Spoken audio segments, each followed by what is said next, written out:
And a new monetary system came to the world after the Second World War. That monetary system has been with us since then, 1944. But I have news for you tonight. There's another war coming, and it's just around the corner.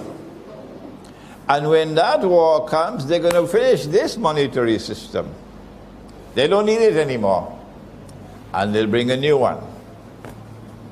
But the Mufti doesn't know that. Who gives his bogus fatwa that the money we're now using is halal. Mufti, are you listening to me?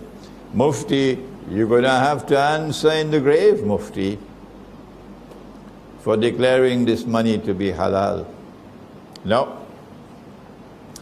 This money was possible because they first declared that money to be haram. The Articles of Agreement of the International Monetary Fund prohibit the use of gold as money. Dr. Mahathir was not aware of that. I am not a politician. I don't comment on politics. But when someone does what is right, I declare that he did what is right, and I don't care who is annoyed with me. A scholar of Islam doesn't bow his head before public opinion. Dr. Mahathir was not aware that the International Monetary Fund prohibited the use of gold as money. But Dr. Mahathir was able to recognize, as no one else recognized, that this was wrong. That this was wrong. That you cannot prohibit the use of gold as money. And Dr. Mahathir did what no one else did in the history of this country. Let me remind the Malaysian people, if they need to be reminded,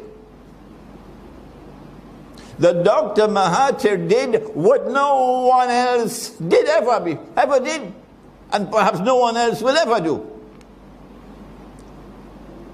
When I met him, I told him that. I said, you're the second one to do it.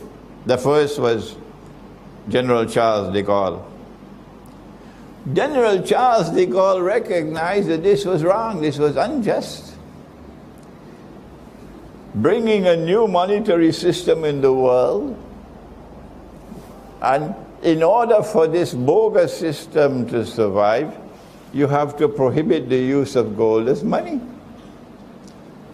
So Charles de Gaulle stood up in the French National Assembly in 1966. That's why the French people loved Charles de Gaulle. And he blasted them. In the French National Assembly, he blasted them. And he declared this to be an unjust monetary system that you brought into the world. And so they took out their knives for him. Yeah. And they finished him. And after after Charles de Gaulle, the only other one was Dr. Mahathir. And so this country should be proud of Dr. Mahathir, because he recognized what no one else recognized. And no one else dares to recognize. They don't have the courage to recognize what he recognized. And tonight I have to give credit where credit is due, regardless of the price I have to pay. At the time when I said that Dr. Mahathir was only the second, I was wrong. I didn't know he was the third. I didn't know that there was one before him. I didn't know that there was one before Charles de Gaulle. But he's today forgotten. They called him a playboy. Ahmad Sukarno was more than a playboy. Ahmad Sukarno was more than a playboy. When Indonesia became independent, Ahmad Sukarno called in the ulama. He had the courage to do it.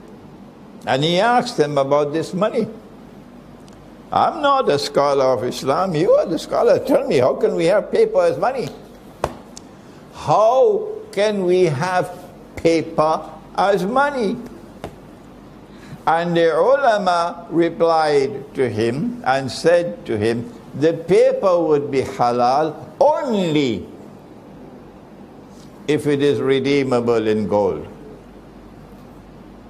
Meaning you could take the paper and get the gold at a fixed rate.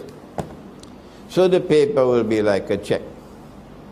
So Ahmad Sukarno decided that the Indonesian rupiah would be redeemable in gold, and he fixed the rate.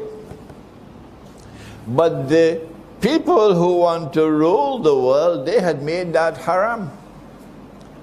In the Articles of Agreement of the International Monetary Fund. So they had to launch a coup via a crooked man called Suharto to get rid of Sukarno.